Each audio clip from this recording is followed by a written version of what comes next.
Assalamualaikum warahmatullahi wabarakatuh. Perkenalkan, nama saya Imam Amiruddin, NIM 0514882996. Kali ini saya akan membahas tugas 1, yaitu untuk administrasi jaringan, di mana tugas ini diberikan dengan soal mata kuliah yaitu Anda adalah seorang administrator jaringan yang bertanggung jawab atas desain dan implementasi jaringan untuk perusahaan kecil yang sedang berkembang. Perusahaan ini memiliki kantor pusat dengan 3 departemen serta 1 kantor cabang di kota lain. Kemudian untuk pusatnya yaitu penjualan, departemen penjualan itu ada 50 perangkat untuk spesifikasi jaringannya ya. Untuk departemen pemasaran 30 perangkat, departemen TI atau teknologi informasi itu ada 10 perangkat, servernya ada 5 perangkat, koneksi WAN ke kantor cabang. Kemudian untuk kantor cabang sendiri total perangkatnya 20 perangkat, koneksi WAN ke kantor pusat.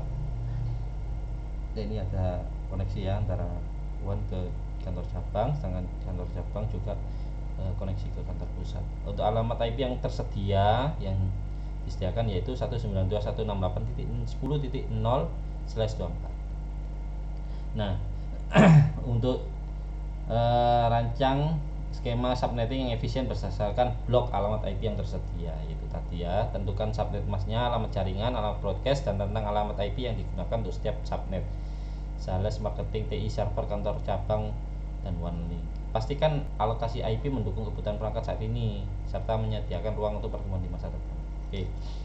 Untuk tabel routingnya sendiri ya, buat tabel routing statis sederhana untuk menunjukkan bagaimana router di kantor pusat dan kantor cabang akan meneruskan lalu lintas antar subnet. Tabel harus mencantumkan alamat tujuan, destination network, subnet mask, dan next hop atau antarmuka keluar yang digunakan. Baik, nah ini sudah disiapkan laporan praktikum tugas itu, yaitu formatnya seperti ini ya, saya isi ya, kita bahas. Yaitu untuk yang pertama saya menggunakan metode VLSM, yaitu variable length subnet mask, untuk membagi blok IP yaitu 192.168.10.0/24. Untuk kebutuhan sesuai segmen, setiap subnet diberi ukuran yang proporsional ya, tidak berlebihan untuk IP-nya.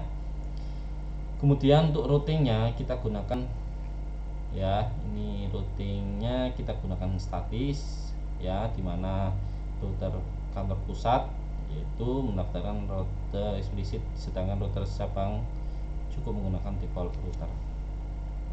Oke, kita bahas dari subnettingnya dulu ya.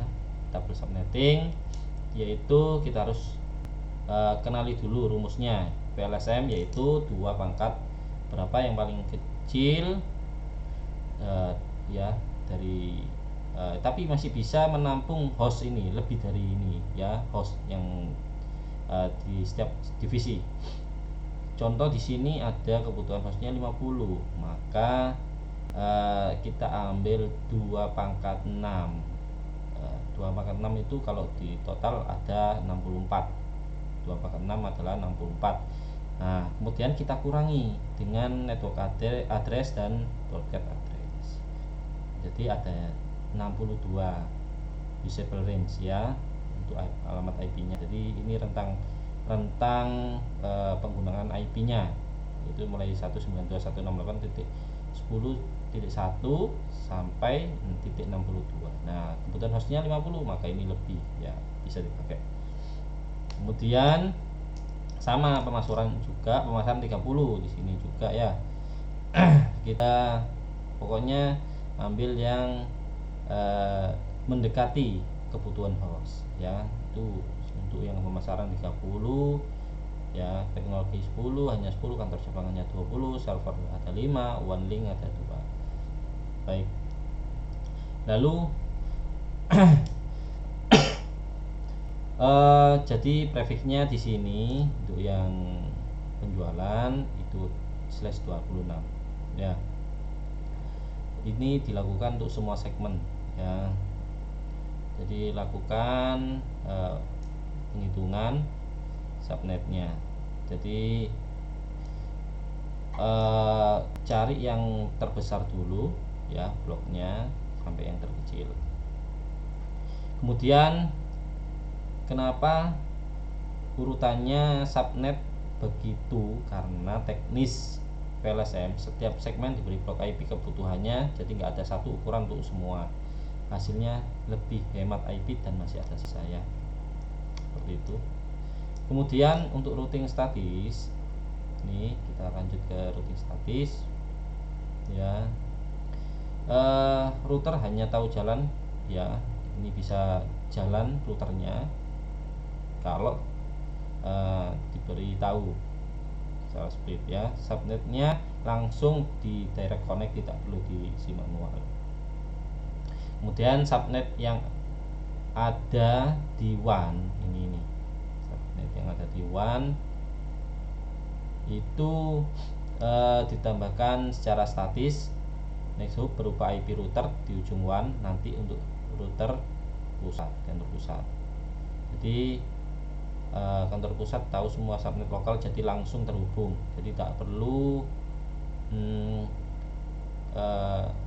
dia otomatis biasanya ya. Semua di sini kan ada semua direct destination networknya, ada semua kan, langsung terhubung, tapi tidak tahu jaringan cabang karena diberi IP statis,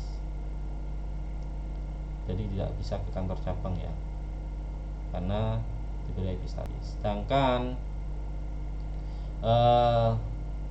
kalau misalkan ya ini kantor cabang ingin masuk maaf, untuk yang di kantor pusat ingin masuk ke kantor cabang yang ada di sini, misalkan ini di rentangnya 192.168.10.165 misalkan ya /27, maka lewat ini aja 192.168.10.210 ya, ini langsung terhubung ke kantor cabang.